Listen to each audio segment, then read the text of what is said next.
All right, Jake. So, what's up, man? Glad we're finally able to connect. Where are you right now? Are you in France? I'm in Paris. Yeah, man. I am. Okay. You caught me.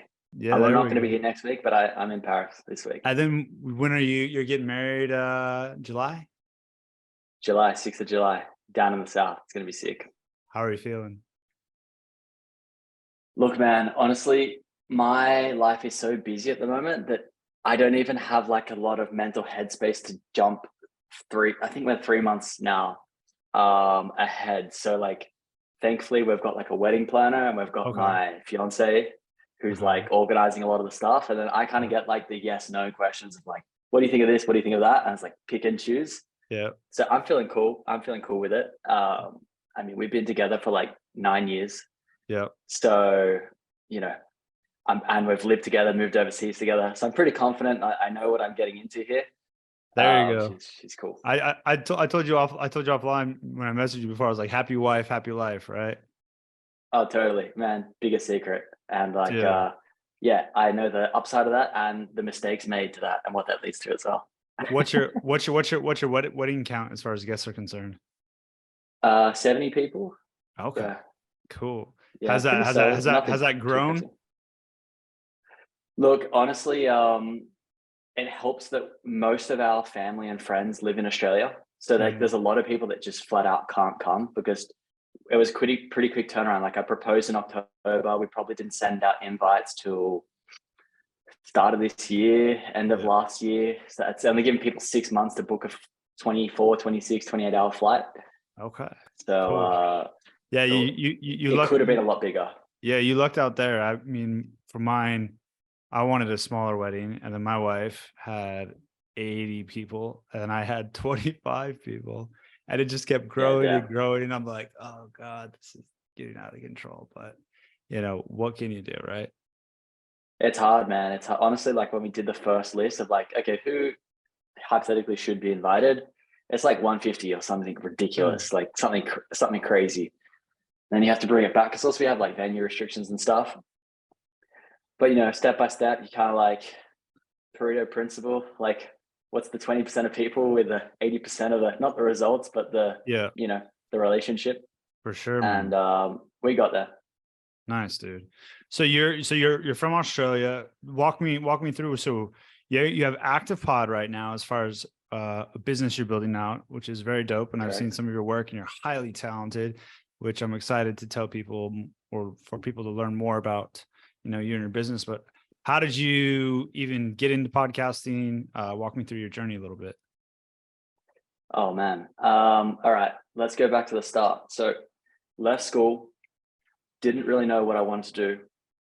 Was always like decent at just like the typical subjects, math and stuff, and was interested in business. So I'm like, okay, I'll go do a commerce degree. Studied finance and economics. 3 years, came out of that straight into a graduate program for one of like Australia's big four banks in their wealth management arm, and sort of rotated around different areas of the business for 1 year. What became an analyst 1 year, senior analyst following year.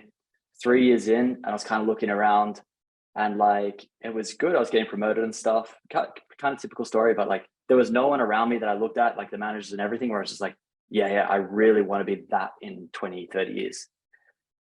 And I've kind of like approached life from a very like experience led kind of adventurous type frame. And I always kind of ask myself like, okay, what's going to create the most unique story? And I try and kind of optimize for that, try and like a lot of experience Mm. led stuff. So I knew I wanted to do something different. So I thought I'd time it and just like leave the country altogether and just go out for a year and figure out what the hell I wanted to do. So I moved to France because my fiance is French, although she's actually born in like this tiny French island, which is just next to Australia, but it's still considered France. And she'd never lived in mainland, but all her family's there. So they were like, you've got to move there at least once in your life, blah, blah, blah, blah. And it's like the stars aligned, left my job, came to France, literally 29th of December, 2019, pre-COVID. Mm. So got trapped in transit with COVID. I ended up like back in Australia, like long story, but ended up back in Australia just because I literally got trapped and all my stuff was still in France for like Wow. 3 or 4 months. As soon as it opened back up again, I came back. But at that point, I was like I'm like massively into health, fitness, wellness, all that kind of thing from a pure passion standpoint. And at that point, I just had this chance encounter where I went onto like a farm, which is like a regenerative agriculture farm. Mhm. And so basically it's just like they produce top produce, and they basically like mimic natural environments in order to like restore the land, take carbon out. Like they use livestock to take like carbon from the atmosphere, put it into the land through like natural farming practice in the same way that like nature has done for millennia. And I was like, oh, this is sick. And I was interested for like the food aspect. And so I was like, I had like a ton of farm visits booked in, funnily enough, in Europe. And I was going to go and spend time on farms and like learn about this and get close to the food supply and all that kind of stuff. Obviously, COVID hit. I couldn't do that. I was back in Australia and I left my job 3 months earlier. It's like, what the hell am I going to do? So the first thing I did was I just started like a business which sold these types of farms produce directly to the city. So I was just like connecting farm and city. And so painfully was just like figuring out how to like create a website, how to do marketing, how to do all these different things. And I was like wearing all the hats, man, going out into farms, spending time there, figuring out what because the main thing was I couldn't get onto the farms themselves because of COVID. But if I was selling their produce, I could get on there and learn, which was what I was most concerned, like most motivated by. It wasn't so much the business that was going to change the world. It was more like I was really interested by this, and I had dedicated, in my mind at least, this year to figuring out like, okay, I don't want to do this stuff in the bank. Like, what do I want to do? So I was just trying to try a bunch of stuff. 3-4 months went past, going pretty decent, nothing crazy. But then the borders opened back up and I was moving back to France. And that was always the original plan. So tied things up there, came back to France, and just like actually did a bunch of travel, to tell you the truth, like travel, and simultaneously I did a bunch of internships. So this is 2021. I used some what year is this? 2020. Yeah. Okay. So I was just contacting people on the internet with general areas that interest me. And I'd like try and offer some sort of value or service to them in exchange for coming to work for them and like learning that space. So like give me an example. Give me an example. I'm interested. What do you mean by this? So you would reach out people via YouTube, or like how? Like give me an example. Wherever I could get a contact. So for example, like I was just like trying a bunch of different things, which like I highly recommend. For at the time I was 24 and I was just trying to figure out like, what the hell am I going to actually do? Like asking the big questions, right? And like I'd read a book on a random subject and I become super interested. So like I read this random design book called Cradle to Cradle. And that's all about like designing for the full life cycle of a product to have like the end in mind. So like we've got this massive issue where basically like, I don't know, like a car or something like that. And basically everything ends up cradle, born to grave, and it dies. And then it's just like of no use. So cradle to cradle is like designing. So it's kind of this like continuous life cycle of like raw materials going to the earth and technical materials going back into the supply chain and getting used and all that kind of stuff. And that really interests me. And I did like random stuff. Like I'd reach out to the author of that book, and then I would find businesses that were doing similar things, implementing those principles, reach out to them, basically offer marketing services, and then like come on board and do like internships and things like that. So that was like one thing, then another thing. And then eventually I got to a point where I did a bunch of travel and a bunch of internships. And I was like, okay, I gotta make some money because this has been fun. And I've like cruised off the back of all that time in the bank and saving cash and all that kind of thing. But I either have to move home and go back to normality, or I've got to figure out how to keep this show rolling. And that's when I literally wrote down the piece. I probably got it in my book somewhere here. It's like, what skills do I have right now that I could start charging as a service tomorrow? Like, how could I start making money tomorrow? And I just set a time, I brainstormed, and through like the various projects and stuff, some of the stuff I was working on was just like video editing, even just like my own travel stuff. I was just creating crappy edits, and like I was terrible. Like I didn't have much of a skill set, but I had created some stuff. I knew my way around the programs.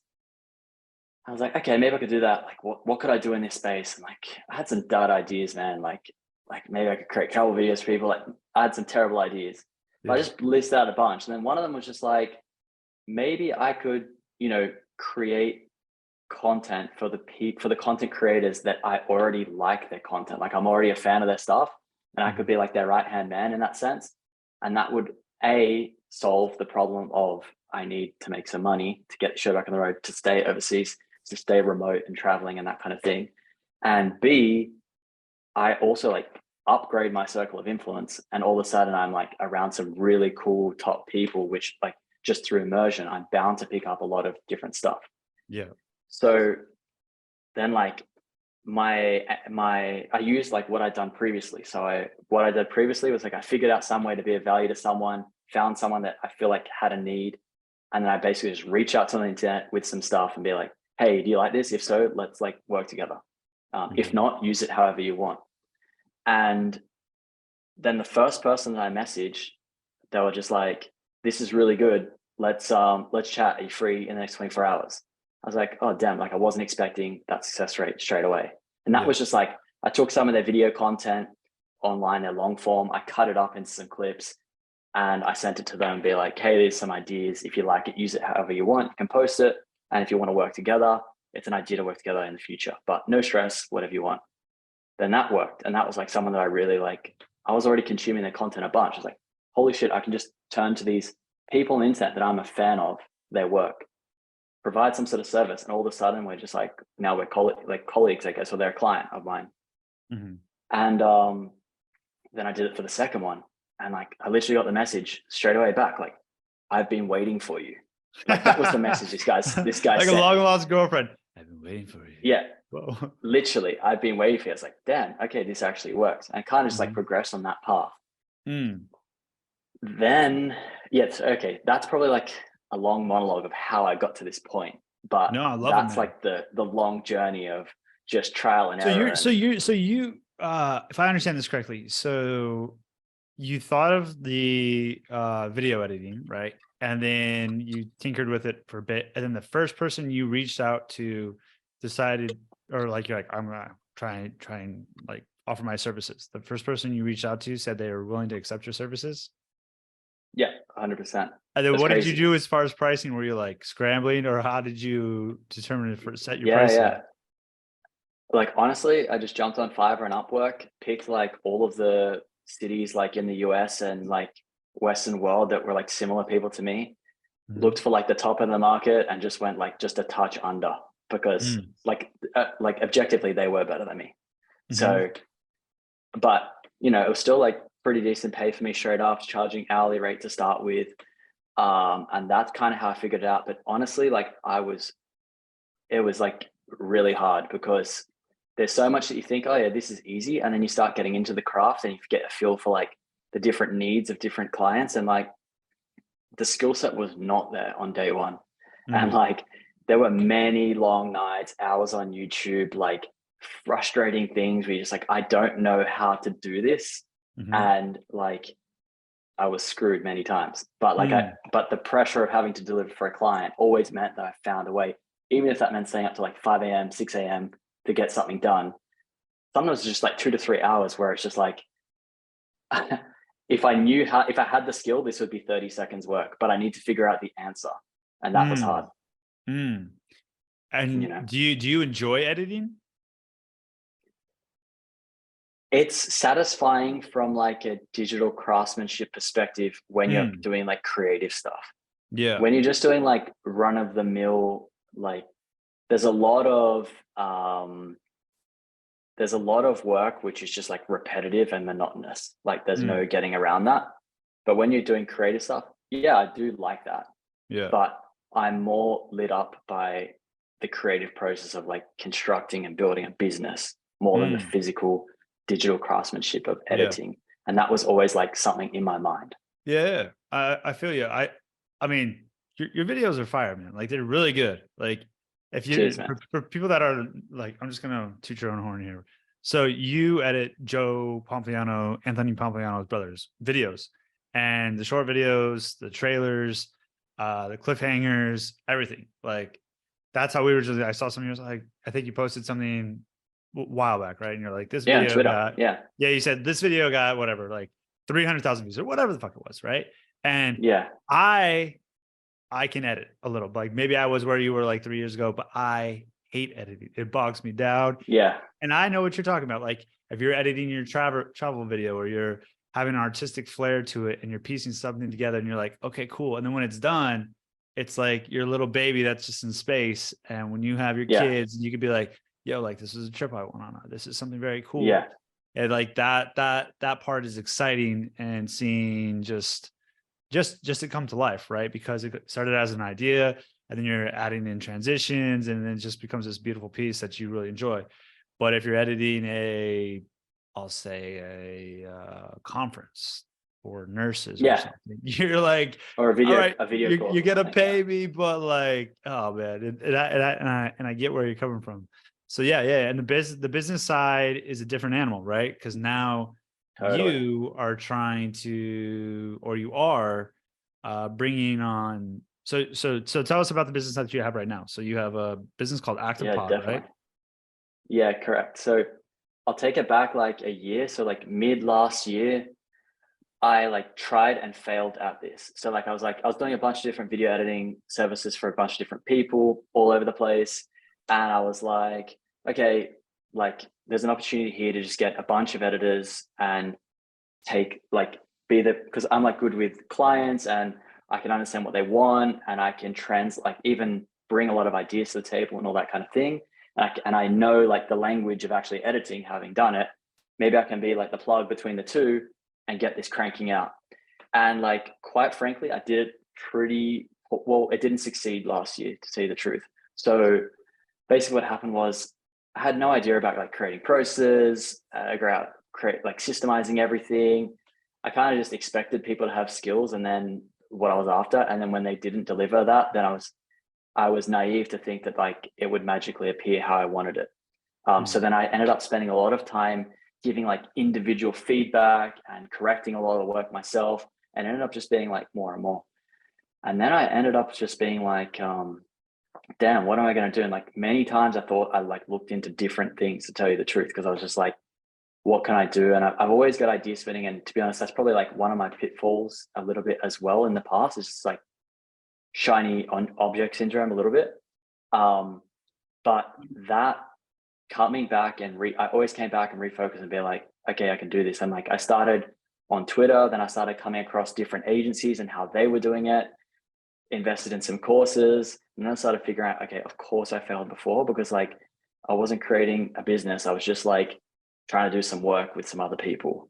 And yeah, so now like basically what I've started to do is like productize the service, right? So solve a very specific problem for a very specific audience.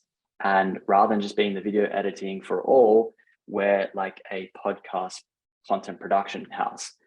So like a remote podcast production house. And because some of the best work that I was doing was on the podcast side, and it's the stuff that I love consuming the most, and I like working with those clients. So I was like, okay, maybe there's something here. And so yeah, for the past, like since the start of the year, have been building that up. So bringing people on board, like for example, just before this call, I was on a call with someone about potentially bringing them on for some podcast editing stuff, both audio and video, creating notions and standard operating procedures and workflows and everything, really like from the ground up. So I'd say we're still like early days of course where we want to be. But we're flowing. We got some clients, and we got some people coming on board as well, which is cool to see. Nice. Like to be able to sit there, set up the system, provide the instructions, and then like the work appears to you. Like that's a really satisfying feeling to see it come together, for sure. And you know what I notice about entrepreneurs and people such as yourself is, at first, right, you might not have firm legs to stand on, but as you gain more experience, you become more confident in your abilities, right? So like you traveling the world and having all these different life experiences sets you up for more success moving to Paris, as opposed to somebody who's like only been to one country and Totally. probably will be back home right away.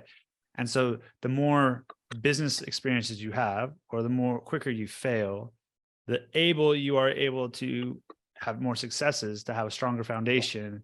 And now maybe you've failed last year, but now you've grown this year, and now you have more processes, et cetera, et cetera. And now things are starting to build up for you. So, Totally. I think that's amazing to see your growth. And, we've chatted offline, and I think you're doing an amazing job, man. Yeah, it's cool, man. Like honestly, yeah, chase those failures. Like definitely chase those failures because What's your struggle? What's your biggest struggle with right now with ActivePod for you? biggest struggle active pod, it's still a balancing act. Like I'm still wearing a lot of hats, to tell you the truth. So Mm-hmm. just like the typical like time pressures. Um, yeah, I'd say that's like the biggest struggle because I'm on two fronts, right? Like I'm serving existing clients, I'm reaching out to new clients, but not too many that we're going to drown ourselves, like prospecting. And I'm bringing people on board. I'm building the whole back end of the business Mm. simultaneously, and kind of Mm. like they all can kind of grow off each other. But Yeah. if say I bring on a bunch of editors and we don't have either like them trained and like the right processes and systems in place or enough work, then that falls. Likewise, if I take on too many clients at this point Yeah. and we don't have enough trained editors hitting the standard that we need, then that's going to just like destroy the reputation of the business anyway. So it's that balancing act of like time and kind of me wearing those hats and creating everything from the ground up as well. And then what do you think, as you've learned so far or have experienced within the business, what are you best at? I'm I'm good at the client side. If I'm Mm. I'm definitely good at the client side. Like my natural, which is funny because I ended up video editing, right? Which is not like, it's quite technical and everything, but I'm good at the client side in the sense that like I can understand people's problems and understand what they're after, and I can like solve that for them and go above and beyond in that sense. So I can Mm. really look after people and make their lives easier. Like I do a good job of that. Um, I would say that like historically, organization has been something that I've had to really work on, like Mm. in my personal life and how I structure my days and how I structure the business. And because I've always been like, not to be arrogant or anything, like I've always been pretty like at school and stuff, for example, I didn't have to study a bunch. I still did well. Like I could do Yeah. things on the fly very easily. But if you want to scale out beyond yourself, then Mm. that's not going to cut it. You can't just like wing it as much because Yeah. you're not just yourself, and you'll end up just you're like overloaded with stuff because Yeah. you can't relinquish that control because nothing's in place to be able to handle that. Yeah. Very true. You had an interesting tweet the other day. You're talking about basically focusing more on your business and not like I think what was it you were Yeah. saying? Like being torn between like promoting or like the Twitter side and then like focusing on the business. Yeah. And so when I hear this, right, and like I've said, dude, like we're boys on Twitter, right? Like that's why we're here. Yeah. And so Yeah. like I hear all this shit, and I was like, dude, like this, and like this should be the shit that you're just spewing out because it's fucking interesting as Yeah. fuck. And Yeah. people like, like you're like, you might not like, I resonate with it too, because what Yeah. I think, like what I would like to do eventually is to remove myself from the business, right? But when you're like, Yeah. okay, I have to do content, edit content, post content, record content, do this, do that, scale my business, do marketing, take a call, do that. And then you're like, okay, so I focused on Twitter more this time, and then this went to the wayside. But then you're like, this actually brings in money. Like, what the fuck am I doing? And you're like, you were Yeah. saying, like this shiny object syndrome. What? It's like, holy fuck. And so I've just, when I hear you talking about like the standard operating procedures, like I would like to remove myself from this. And as I'm asking you, like, what's Yeah. your best at? Like, it kind of sounds like he wants to take like sales calls or like handle the client side, but doesn't enjoy like the operations as much. And then I'm thinking to myself, like, I was thinking, when do you bring on like an operations manager, right? Or like, Yeah. how do you take your business from like here? Like, do you get your business to a certain revenue, you bring on somebody and then do like a split revenue? So these are all things that I'm like fascinated with.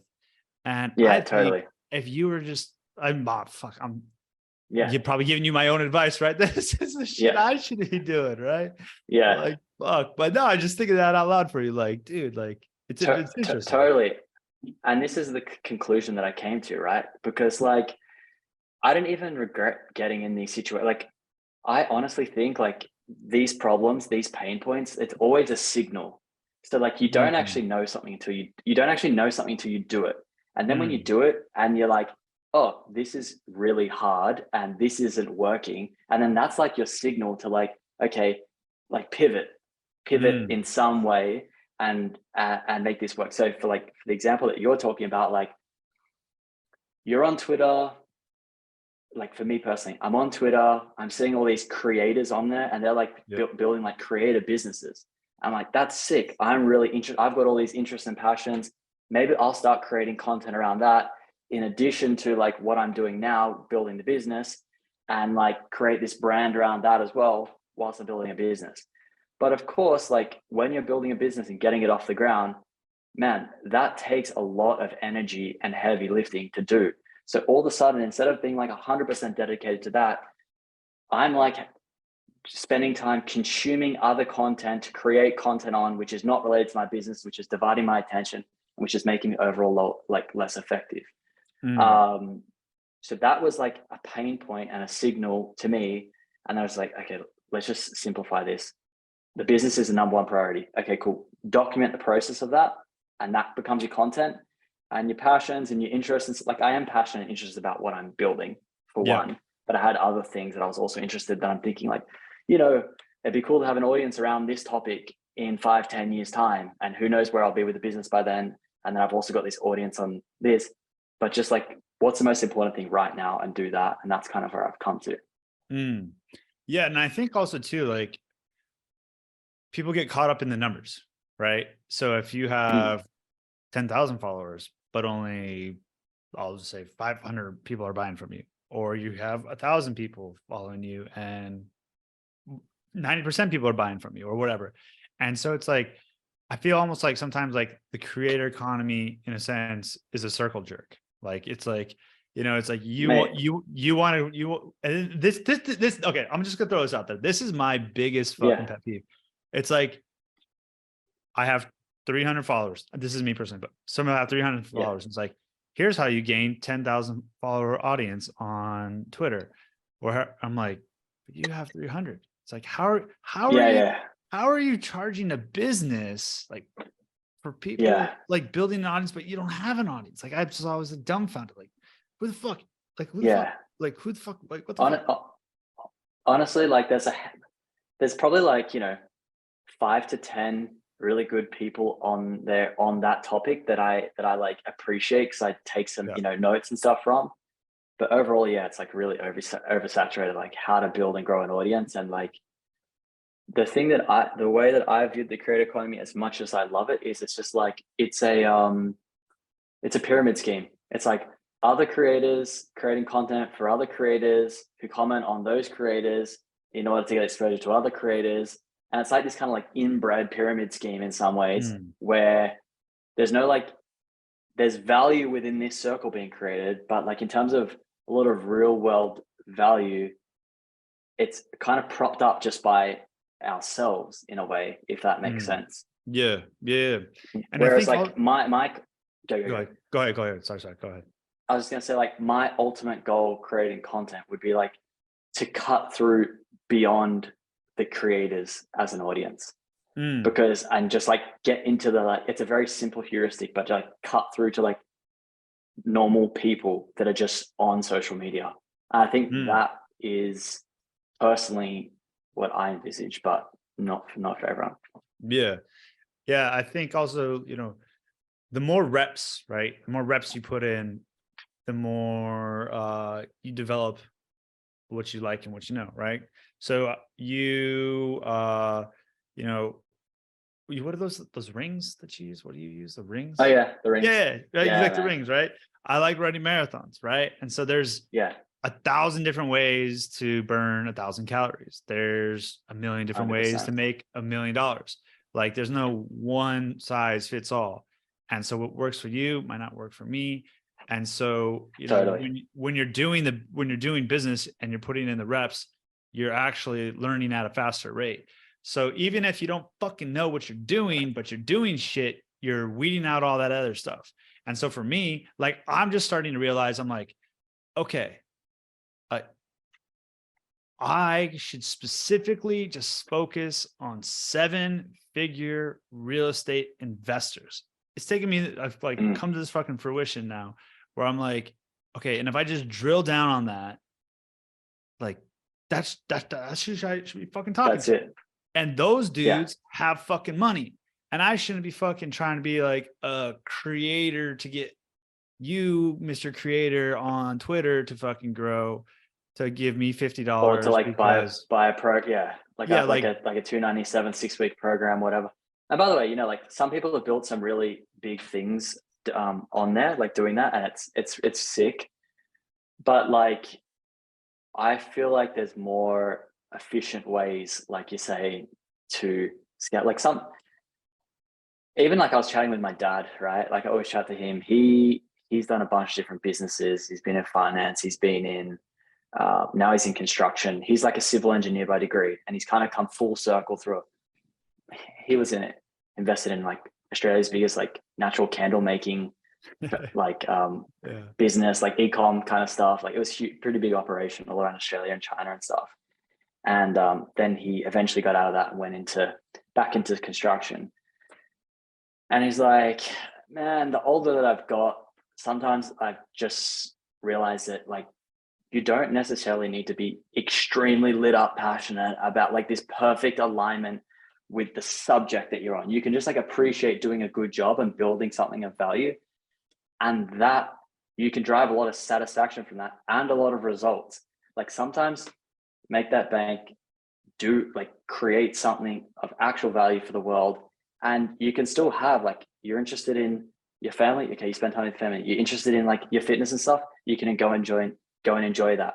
You're interested in fashion or whatever. Like you don't need to like necessarily, you can, but you don't need to build this perfect passion business, if that makes sense. Yeah, no, I agree. I mean, like if you think about it, right? I mean, like somebody had to develop a waste management system. Like nobody was excited about shit. You know what I'm saying? Yeah. Like half the stuff you read about all these guys, it's like the guy that invented the Ring doorbell where it turns the camera on, was he like, oh my god, like I fucking love doorbells? Yeah. It's like, no, yeah, it's just fucking like, and then it's one spinoff to another. It's like, okay, they started PayPal, blah blah blah. Then it's like, okay, now you started Twitter, and so your processes, your systems, your education, your sharpening your craft on Active Pod in 7, 8, 10 years can be you as a SaaS founder.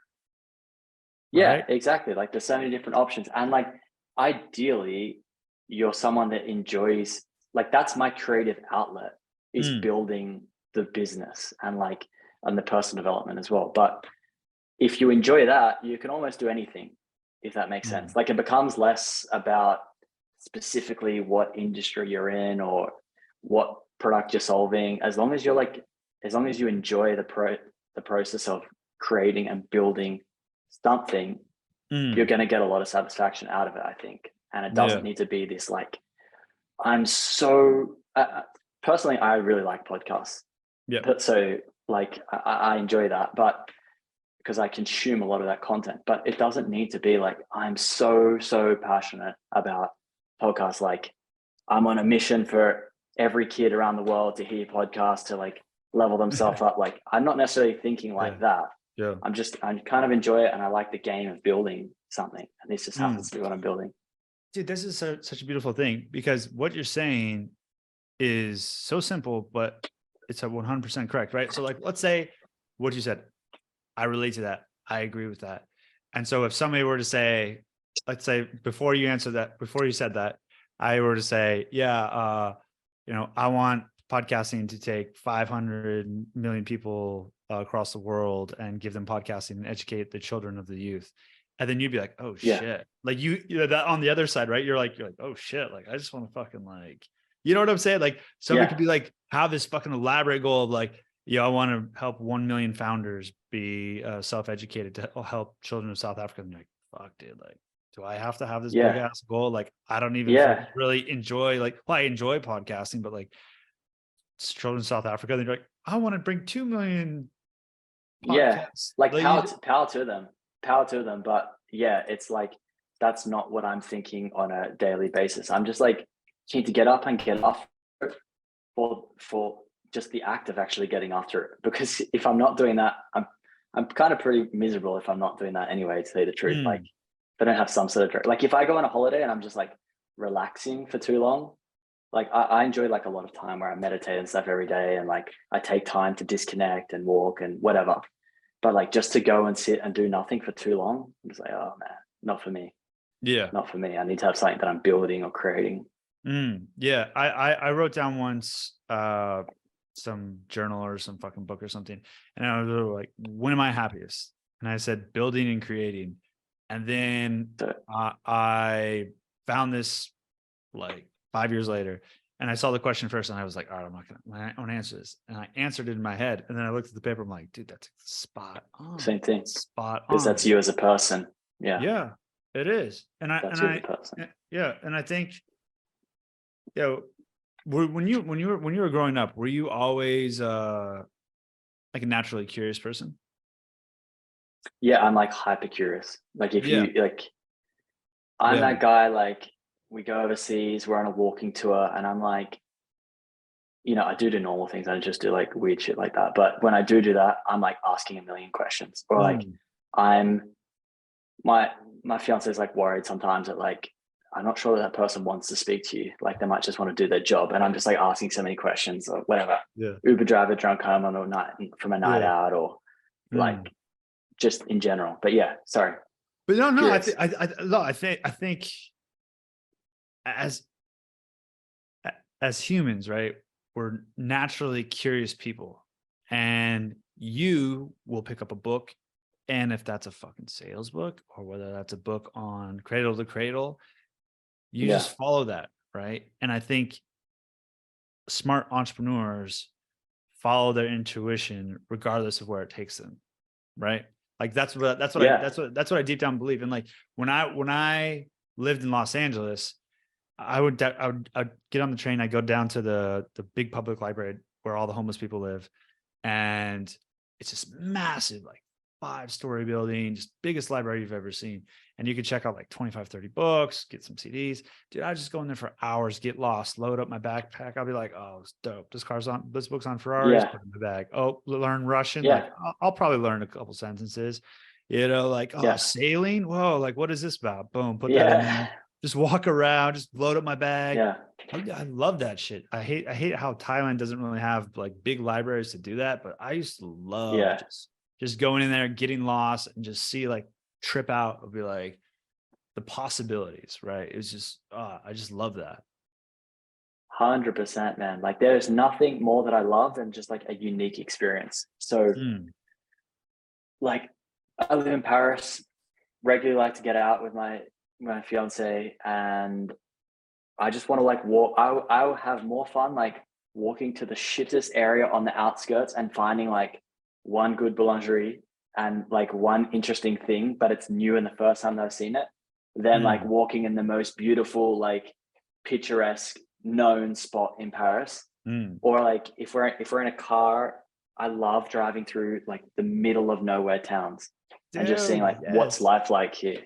Dude, like, you know what I did? When I lived in Berlin, they had a bunch of like abandoned buildings from the war, right? And so I forget what it would be, but there's all these places that I forget, like there's a website for abandoned buildings, and I'd always find them fascinating. And I found an abandoned amusement park, and I snuck into it, had the Ferris wheel, like it was sick. Yeah, dude. Yeah. And so me and this girl like snuck in, and we went under the fence, and then it was trippy, right? Because they had all sorts of stuff like water rides, and we're walking up the log ride that would go down. So we'd walk. We're like, yeah. And so we're walking, and then there were some other people that were on like maybe a couple, like maybe like 400 meters away. They were off, and then we saw these security people that were like, hey. And they like ran up and like grabbed them, and we were like, oh shit. And I was like ducking down, like hiding behind this like ride. Like, oh fuck, dude. It was like, I'm looking at you. And you're in too deep. Yeah, dude. I'm like be picked up in this trespassing in a foreign ass country. And then but we bolted out of there. But yeah, man, I just always enjoy exploring abandoned buildings, graffiti buildings, like old abandoned hospitals. Like I was like, dude, like the story, the backstories. Yeah, dude, it's just so very interesting that I find a lot of entrepreneurs in general have that very inquisitive just mindset in general.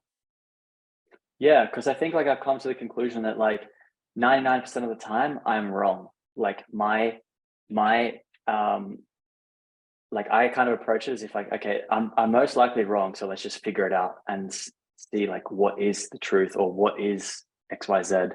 Like I got this really good piece of advice once where it's like we treat our minds like they're a guru and they have all this inside information. Like for example, you're running late to work and you're like, oh shit, I'm going to be late to work. You don't even know the traffic situation. Oh shit, I'm going to be late to work. Oh no, my boss is going to be there. Oh no, I'm going to get in trouble. Or like, this person hasn't texted me for a day. Oh, they hate me, whatever. Like they're the extreme classic examples. But if you actually took a record of all the times that your mind has been wrong, you would actually see that it's more of an idiot than it is a guru. But we treat it as this like guru and like worship it like it knows everything, but it actually doesn't have any inside information on like what's going on out there. And so you're far better off to just go and experience it and see for yourself. Because yeah, I like wrote a list of like every time that my mind had been wrong, like stupid stuff, like 6 years old, thinking you're going to get abducted by aliens, you don't get abducted by aliens. Going for a swim in the ocean, thinking you're going to get eaten by a shark. Okay, I'm still sitting here with all my limbs. I didn't get eaten by a shark. The smaller things as well. Did you think you were going to get abducted by aliens? Yeah, definitely. I was like, I was such a shocker for I had that too. I thought that too. Movies. Did they do you know Unsolved Mysteries? Did they have that show? Yeah, I've heard about. Yeah, so they had this like weird, creepy guy that comes in. They'd always have these batshit crazy unsolved mysteries of what happens. And sometimes like somebody would get abducted, right? And they'd be like, then they'd interview them and they'd say, yeah, like I saw the light and this and that. And I was like, and I remember I'd be sleeping at my dad's house and I'd be watching this like by myself. I'm like, yo, I'm gonna go to bed tonight. And when I wake up, my dad's gonna be gone because he's gonna he's gonna be on the spaceship. And I was like, I would stay up even after I turned the TV off. I cannot close my eyes because if I do, my dad's gone. Like he is gonna be abducted. And then I'd wake up and then he'd be like cooking breakfast. I'm like, holy shit, he didn't get abducted. Like tomorrow. Yeah. Like I thought it was real. Like real talk, my mind drifts towards like the negative emotion. Some people like get angry easily, some people whatever. My mind would definitely drift more towards anxiety and doubt more than like depression or of course like a lot of good emotions as well, but like then anger, like that's not where I would resolve. So I'd sit there like overthinking things. So I had to develop this kind of tool set, and that was a really helpful thing for me, which was just like, you don't have any inside information. You've been wrong 99% of the time. So chances are this is another one of those times. And that's been like really powerful and also like very empowering to go and just like experience things rather than thinking like being decided like, no, I know the answer, or no, you don't, you're probably wrong. Go and see it. Go see for yourself. I love that. As far as like business is concerned, who do you like to or content do you like to consume, or where do you go to learn business strategies, etc. from right now? Yeah, definitely. Okay, so like in terms of like the big dogs, like the classic ones that people know, like books, journals, whatever. I love Hermosi's content, to say the truth. Like he's just such a beast in that respect. I like Chris Williamson stuff from the perspective of like like a broad kind of intersection of wisdom and how the mind works and behavioral biases and all those kind of things. I find that really interesting.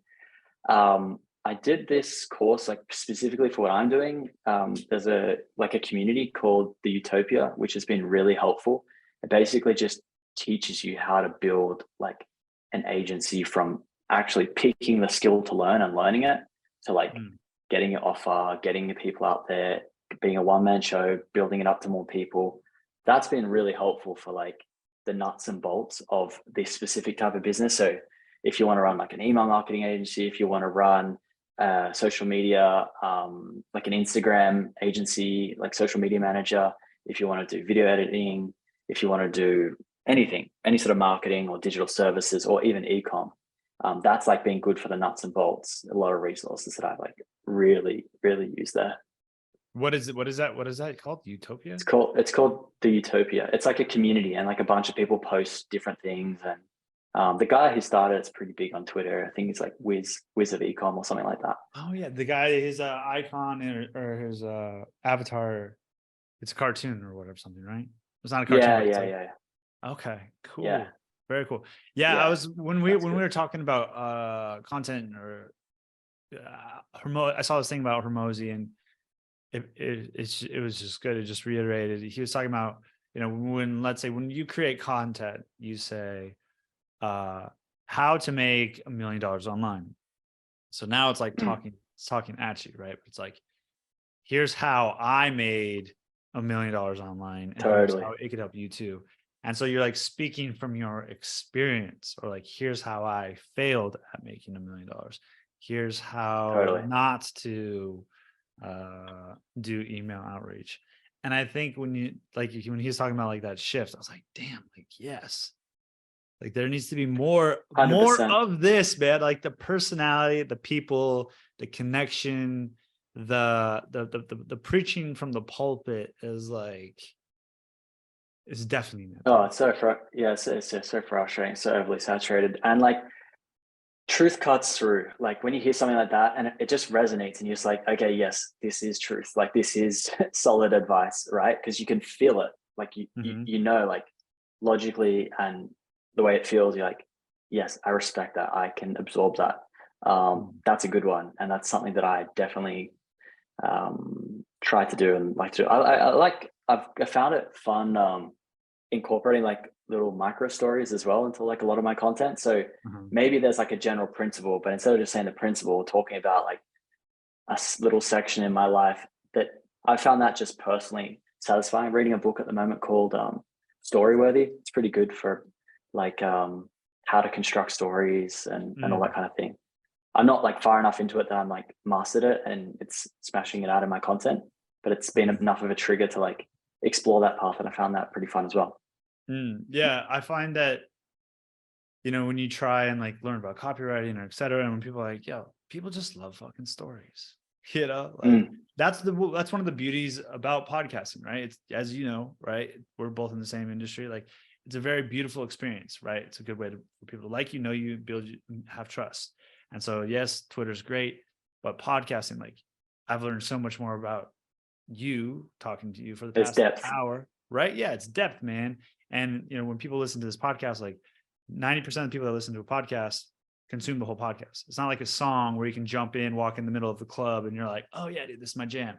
Like nobody's gonna go to the middle of a podcast and be like, all right, I'm just gonna drag this out. Like you're like, oh, where did he start? Totally, Where's he going? How did he do this? totally, Awesome. totally. What was his next Have, thing? have you had have you had that stat? Chris Williamson talks about it's like 90% of podcasts don't make it past 3 episodes, and then it's Is it like, three? I've heard before. I heard a guy. His name is Travis Chappell. He said yeah, something like, I don't know if it's 90%, but a vast majority, like yeah, 85, whatever, don't make it past yeah, 13 episodes. So make it past 3 episodes. I would believe 3, and I would believe 13. yeah.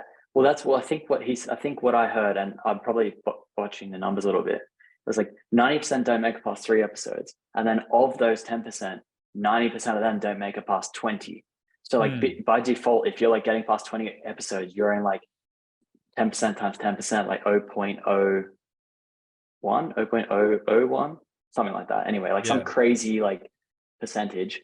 Mm, Um, and it just, yeah, it's just wild to think about. And another thing that I heard about podcasts, which I thought was like really fascinating, is like everyone thinks like, oh, it's too late to get into podcasts.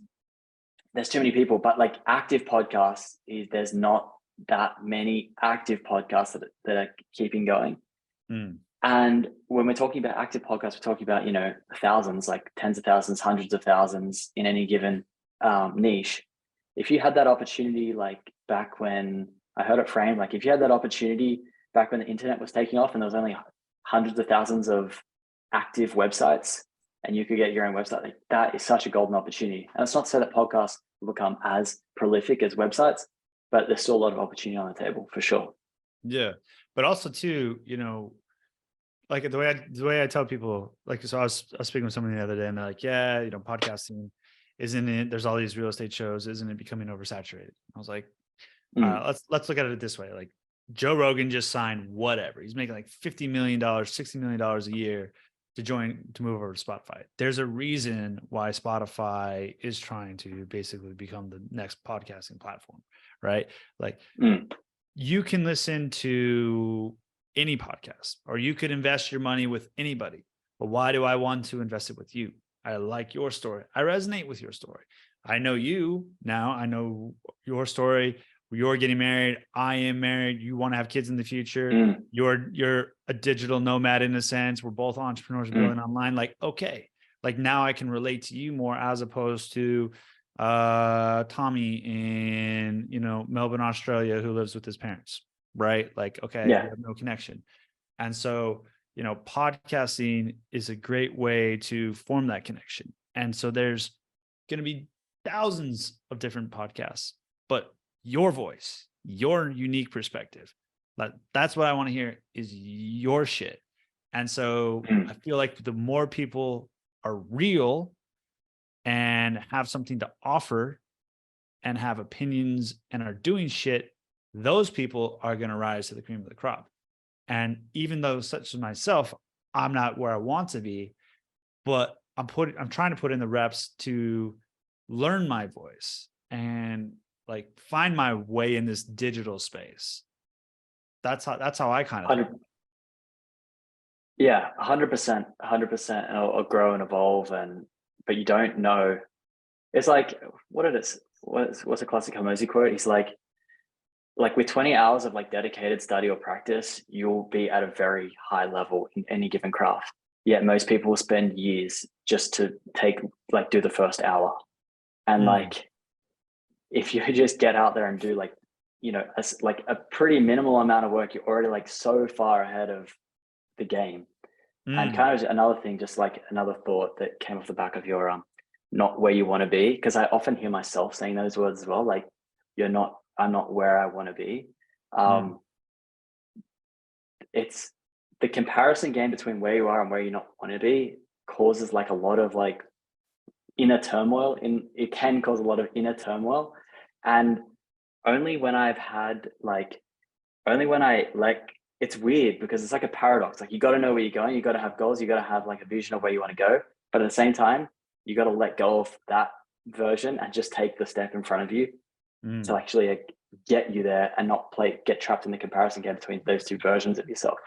Got it. Yeah. So you're saying basically like if I'm going to go to step, I can envision myself going to step 40, but I'm on step 8. I should focus on step 9 because by the time I get to step 20, it can look completely different. I can make a pivot, jump 5 more steps. But Yeah. why even worry about 35, 36, 37 and plan this when just put in the rep, go do the thing that you Yeah, need to do. I don't have the like definitive answer on this. It's something that I've thought about a lot Mhm. because I kind of like there's all these like personal development self-help gurus that are just like crystal clear on where you're going and like perfect vision and all this kind of stuff and like visualization, and like I do that stuff, but I'm still not totally sure that I don't just get better results by focusing on like the actions and the process, like the inputs, like Mm. getting really like heavy on input goals as opposed to output goals. And then like as new information becomes available, picking the path that like more living more like a principle based approach as opposed to Mm. like a definitive output based approach. Mm. Yeah, I don't have that's the right awesome. answer though. I'm toying with this currently in my own head. Yeah, yeah. Like it feels like a bit of a paradox. Yeah, when you're talking about like should you start or basically having like this turmoil, right? So when I was an actor, my acting teachers would say like someone's like, I fucking don't know, like I don't know shit. I don't know what the fuck I'm doing. And like Mm, people said that in their life. And so he'd always like do reverse psychology and be like, okay, like you don't know? People be like, yeah, I don't know. Well, what would you say if you did know? Like what would you say if you did know the answer? mm, And all of a sudden it takes a the burden off of you, right? And I've fucking even done this like several times. Like somebody, my wife would be like, I don't know. Like, well, what would you say if you did know? Well, if I did know, I would, go here. I would buy this. I do that. It's like, Totally. that's your first step. That's what you need to do. What would you say if you did know? And then all of a sudden you're like, well, if I did want to grow on Twitter, like this is what I do. Or if I did want to start a podcast, or if I did want to move to France, this is what I would do. And then it's like, okay, Yeah, book the visa appointment, whatever. Yeah. Totally, man. I'll wrap it up, but where do you see yourself in 10 years? After that Overall in 10 years, like broad perspective, business, life, where are you in 10 years? 10 years. So let's start with location. Sure. That's still up in the air. I could be back in Oz. I could be in the south of France. I doubt I'll be in Paris. Okay. I need to be next to the coast, I think, long term. Cool. Definitely I'll be having kids, family, and whether it's this business or the next business, there will be some sort of business that is keep growing on. If I'm in France, which I think is pretty likely, or at least in Europe, because I love living here, then it's going to be a digital business, because I will be, I need the flexibility to move back and forth between, I basically have two lives on two opposite sides of the world. So I need to be able to move between those two, which kind of narrows the focus of options beyond just becoming an investor. So yeah. If you get married, are you going to be able to get French citizenship? Yes, but it's going to take like 4 years of uninterrupted living here. Yeah. You can knock that out of the park. Yeah. Easily. Yeah. Easy does it. But yeah, 10 years will look. First of all, I would have smashed ActivePod out of the park. That's there like you go. World number one podcast production team. And also like there's kind of got some phases. The idea is to go from, I've obviously had the experience in the production. So like phase one, production, getting with like build the client base, build the relationships, and then really transition to like the growth partner. So the growth partner is more around like obviously helping them with monetization, like monetization of content, sponsorship, all that kind of stuff. That's definitely like where my head's going. But kind of what we were saying before, I'm focused on like what's the thing in front of me now. So that will be like next evolution of that, whether it takes 1 year, 2 year, 3 year, 5 year, whatever. That's how I see that playing out, because that's where I see like a bigger opportunity as well, in addition to the services I'm providing with the production side. Nice, dude. Dope. I love it. So people are listening to this, where can they find you at? Yeah, Twitter is the best place. Jake M. Richards. Catch me there. Send me a DM. Let's link up. And yeah, man, I'm still figuring out every day. So as like many of you are out there. So I would love to A, learn off you, and B, share what's worked for me. So hit me up, Jake M. Richards. Oh, Jake, appreciate it, buddy. Easy, dude. Thanks, Matthew. Appreciate it a lot.